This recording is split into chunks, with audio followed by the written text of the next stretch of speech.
ये जो आजकल चला है ना, नाना प्रकार से कुमार्गगामी प्रवृत्तियों का मनमानी आचरण, ना माता पिता का भय, न भगवान का भय, न शास्त्र का भय, ये तुम्हारे जीवन में अकाल मृत्यु का योग पैदा करेगा।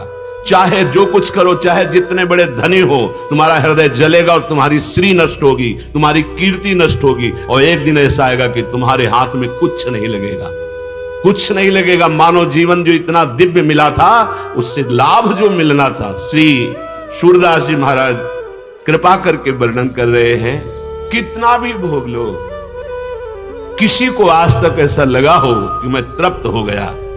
यहां की भूतल की नारियों की या भूतल के भोगों की बात क्या, स्वर्ग सुख, स्वयं देवराज इंद्र तृप्त नहीं है। कई बार उदाहरण दिया है एक महात्मा की, हमें बड़ा इस विषय पर चिंतन हुआ।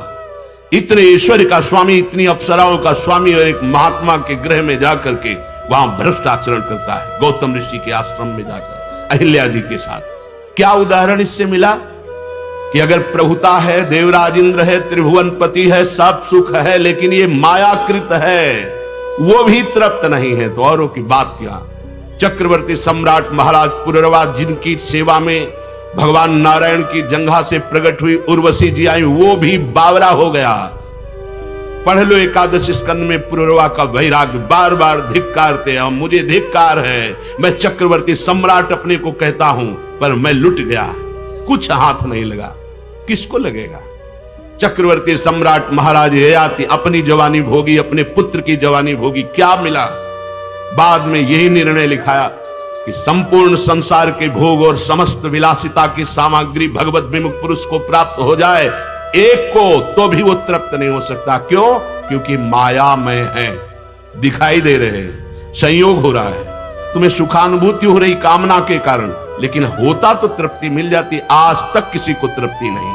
वृद्ध पुरुषों को भी देखा, वही कामना, वही वासना, पूरा जीवन हो गया, पर जो भगवत विमुख है, कभी शांति नहीं, कभी तृप्ति नहीं। सूरदास जी कह रहे, द्वय में एको तो न भई ना हरि भजो। जिसलिए आए थे, जो सत्य सच्चिदानंद प्रभु का नाम है, उसका तो संग्रह नहीं किया, भगवत सुख लिया ही नहीं, और भोग सुख न पायो,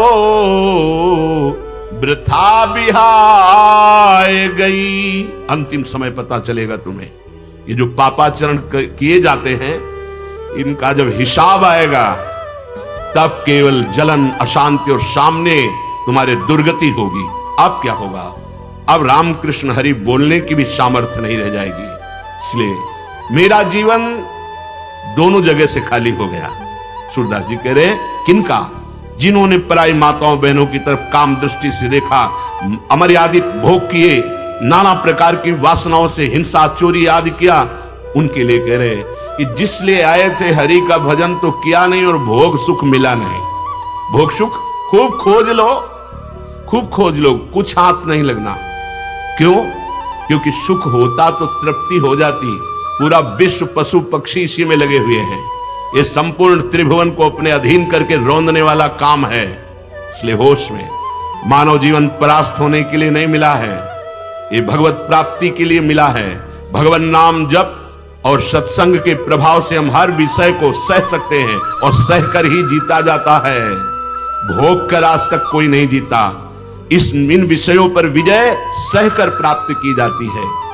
तो ठानी हुती और कछु मन में, और आनी ठई अभिगत गति, कछु समुझी परत नहीं, जो कछु करत दई, द्वय में एको तो न भई। दो बात ठानी।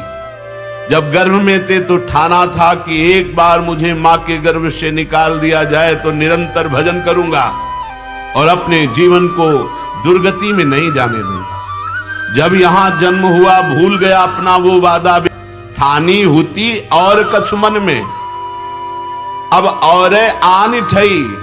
सोचा था हमारे मन ने कि एक बार अनुभव कर लूं कि इसमें सुख है कि नहीं, जैसा ये संत जन कहते हैं, शास्त्र कहते हैं। जब भोग में उतरे तो पूरा जीवन फिसल गए, लेकिन वही तृष्णा, वही भोग वासना और बढ़कर समुद्र की तरह हमारे हृदय में हो गई।